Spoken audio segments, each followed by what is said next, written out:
Hi everyone, this is Deborah. Today I'm going to be doing my entry for Angela Kerr's friendship journal. I'll put the information below and also the link to Angela's YouTube video where she explains what you need to do. But basically she wants you to take a piece of A4 paper or letter paper if you're in the US, but I'm in Australia, and she wants you to create a page for her friendship journal. But I am going to do that, but I don't really like working on copy paper, and I do have some thicker paper, and I started something with that, but I decided that I didn't like that either, so I've thrown all that away and I've created my own substrate.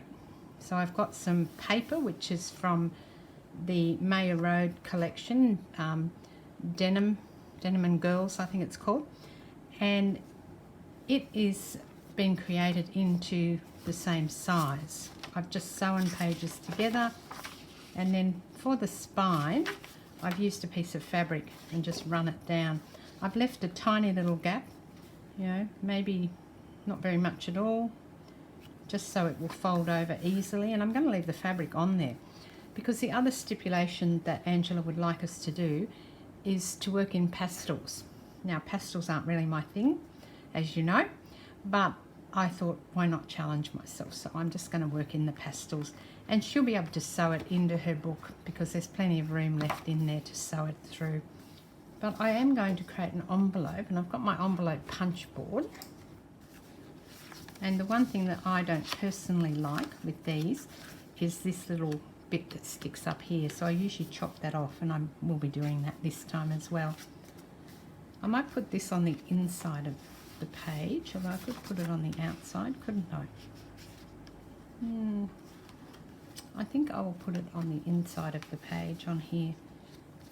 It looks quite nice down there.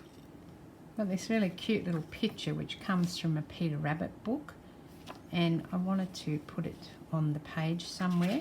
I was going to try and save both sides, but I'm not now. I'm just going to use one side of it, and I'll go and cut it down a little bit more so it fits in.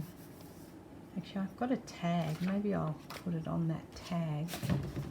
Yeah. I don't know if it's big enough for the tag. Actually, it is pretty, yeah, it will fit on this tag. Before I put that on there, I'm going to just do some distressing at the top with some pastel colours so that the tag doesn't look so yellow, so brownish.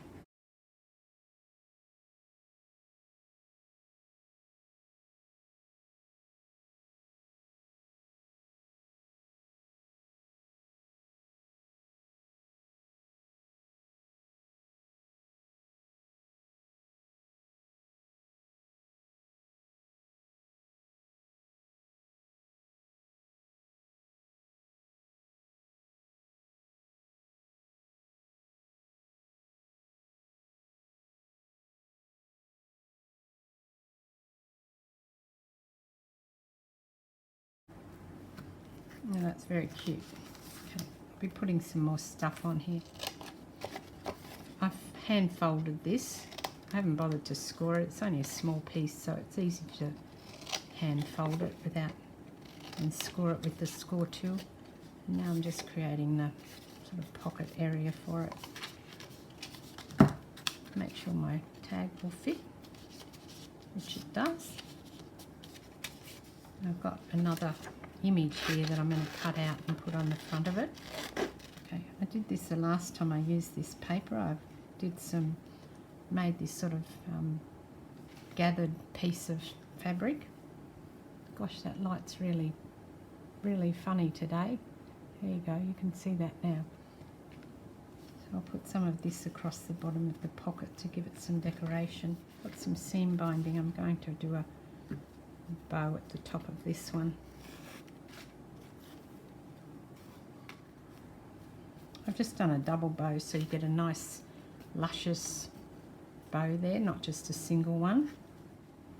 I've taken another page out of that same floral book and I've put it on the front of a tag. I want to leave the back blank so that Angela can journal on it.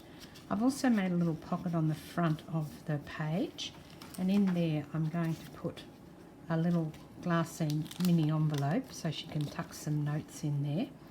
I'll find a paper clip in a moment and clip it all together, and I'll probably put something else in there as well. So I think I'll make this into a pocket, and I'll put it on the back here and have a side entry.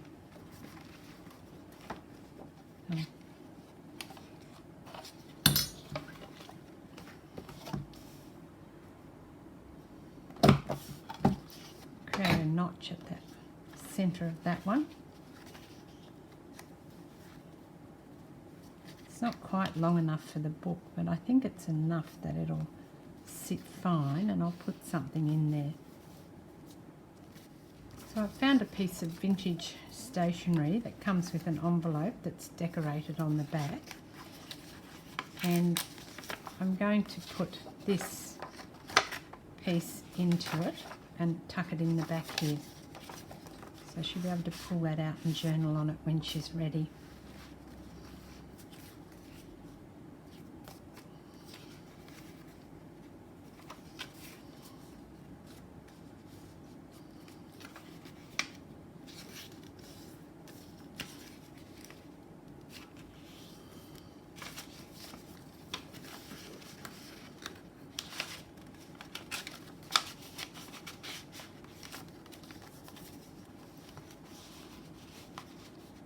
I'll put it on like that so you can see the pretty vintagey floral that's there.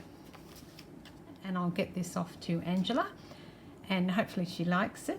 Thank you very much, Angela. I'm pleased to be participating in your challenge, and I hope you get a lot of entries. This is Deborah. Cheers for now.